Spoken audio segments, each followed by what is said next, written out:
Bonjour à toutes, bonjour à tous. Aujourd'hui on va parler du PPMS, c'est le plan particulier de mise en sûreté. On va en parler parce qu'on va bientôt faire des exercices pour apprendre à nous protéger, notamment des risques majeurs. Alors on l'a vu déjà dans les exercices précédents, qu'en cas de tempête, d'orage violent ou d'inondation brutale par exemple, on va s'orienter vers une mise à l'abri simple. De la même manière, si c'est un accident chimique ou radiologique, on va prendre la deuxième posture du PPMS qui est la mise à l'abri améliorée, qu'on appelle également confinement. Ces deux premières postures se font dans les zones de mise à l'abri qui ont été définies dans l'établissement. Il va y avoir une troisième en cas de mouvement de terrain, par exemple, où là on va vers une évacuation primaire, donc vers un point de regroupement distant. Maintenant, le PPMS a vocation également à nous protéger des menaces majeures, qui ne sont pas d'ordre accidentel, mais bien intentionnel. Par exemple, en cas d'attentat extérieur à l'établissement, type fusillade ou explosion, on va retomber sur nos pattes puisqu'on va retomber sur les deux premières postures, la mise à l'abri simple ou améliorée, en fonction de la nature de l'attentat. En cas de présence d'un engin explosif, présence avérée, on va également retrouver la troisième posture pour se diriger vers un point de regroupement distant de l'établissement. Mais il va y avoir une quatrième posture, c'est celle qui va faire l'objet d'un exercice très bientôt, qui est l'attentat intrusion.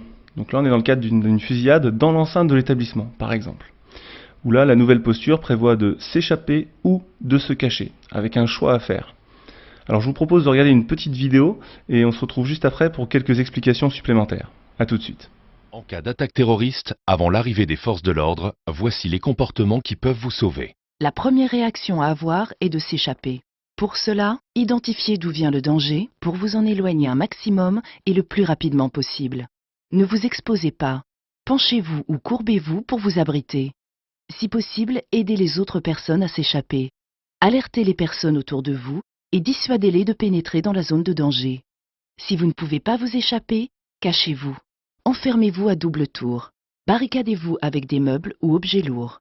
Éteignez toutes les lumières et coupez le son de tous les appareils. Allongez-vous au sol et éloignez-vous des ouvertures.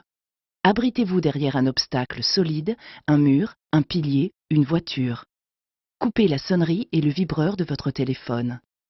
Dès que vous êtes en sécurité, alertez les forces de l'ordre en appelant le 17 ou le 112 et obéissez-leur. Au téléphone, ne paniquez pas, précisez le lieu exact de l'attaque, le nombre et la description des assaillants, le type d'arme utilisée, le nombre estimé de victimes. Ces renseignements peuvent sauver de nombreuses vies. Si possible, aidez les blessés. Une fois les forces de l'ordre arrivées, ne courez en aucun cas dans leur direction. Gardez les mains levées, ouvertes et bien visibles sans faire de mouvements brusques. Si vous attendez les secours et les forces de l'ordre, et si vous êtes en sécurité, vous pouvez sauver des vies en réalisant les gestes d'urgence. S'il y a saignement, appuyez fortement dessus en utilisant si possible un linge propre, t-shirt, pull ou autre. Maintenez la pression sur la blessure jusqu'à ce que les secours prennent le relais.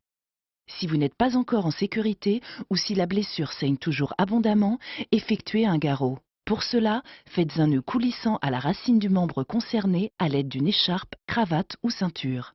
Dans tous les cas, aidez la personne à s'installer dans la position dans laquelle elle se sent le mieux. Si la plaie est sur le thorax, mettez-la en position assise ou semi-assise. Pour une plaie au ventre, en position allongée. Si la personne est inconsciente ou perd connaissance, tournez-la sur le côté comme si elle dormait en chien de fusil en position latérale de sécurité. Faites en sorte qu'elle puisse respirer correctement. Face à la menace terroriste, restons toujours vigilants. Dès que vous rentrez dans un lieu, repérez tout de suite les sorties de secours.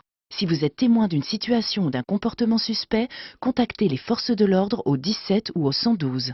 Ne diffusez aucune information sur leur intervention. Ne propagez pas de rumeurs ou d'informations non vérifiées sur Internet et les réseaux sociaux. Suivez les comptes Place Beauvau et Gouvernement FR sur les réseaux sociaux.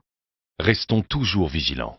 Pour en savoir plus, allez sur encasdattaque.gouv.fr. Alors en résumé, les comportements qui sauvent en cas d'attentat intrusion. D'abord, si on peut, on s'échappe. Localiser le danger pour s'en éloigner. Choisir la sortie la moins exposée et la plus proche. Laisser ses affaires personnelles. Et tout cela en silence.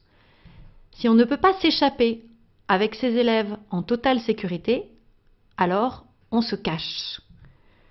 Il faut choisir les locaux les moins exposés et les plus proches, verrouiller les portes, se barricader, éteindre les lumières et les ordinateurs, se cacher dans l'angle mort et hors de vue, Et tout ça en silence, coupé sonnerie et vibreur de téléphone. Après s'être échappé ou s'être enfermé dans une salle refuge, on va très vite alerter. On structure son message, par exemple, sous cette forme. Je suis, je vois, je fais. Il faut s'identifier et se localiser, décrire la situation le plus précisément possible, nombre d'individus, localisation, type d'arme ou tout autre élément utile, rendre compte des premières actions réalisées, déclenchement du signal sonore spécifique, gestes de premier secours, et suivre les consignes, ne pas raccrocher le premier. Attention, en situation d'attentat-intrusion, un personnel de l'établissement n'attend pas un ordre hiérarchique pour adopter les comportements qui favorisent la survie. S'échapper, se cacher et alerter. De la même manière, au sein d'un établissement, la conduite ne sera pas forcément la même pour tous. Certains pourront peut-être s'échapper, d'autres devront se cacher. Comment appliquer ces consignes dans le contexte scolaire ? Dans mon école ? Mon collège ? Mon lycée ? Si j'ai des élèves ? On va regarder quelques exemples pour s'inspirer de ce qui se fait outre-Atlantique. Guys, so the math today, we were talking about the distributed property. Kelso Elementary. Kelso Elementary. Boys and girls, there's a bad guy in the computer lab. We need to run and escape the danger as quickly as possible. Go. Donc là, on voit que les élèves ont été parfaitement briefés, ils connaissent l'itinéraire à suivre. Certains même mettent le doigt sur la bouche pour montrer qu'il faut être silencieux. Alors évidemment, on va s'adapter à la population d'élèves qu'on a, mais l'idée c'est que voilà, ça se fait pas tout seul, ça mérite un entraînement et c'est le pourquoi de l'exercice. Maintenant, on va voir la deuxième modalité qui est se cacher avec un exemple au Québec, à Montréal. Deux fois par année à l'école Pierre-Éliott Trudeau, le calme des cours est perturbé par un exercice pour préparer les élèves en cas d'intrusion d'un individu armé. Tous savent quoi faire. Les élèves se blottissent rapidement contre le mur pendant que l'enseignante ferme la porte et s'assure qu'elle est bien verrouillée. Il faut garder le silence pour éviter d'attirer l'attention du tireur. La directrice passe ensuite de classe en classe pour simuler la présence de l'intrus et vérifier si les portes sont verrouillées.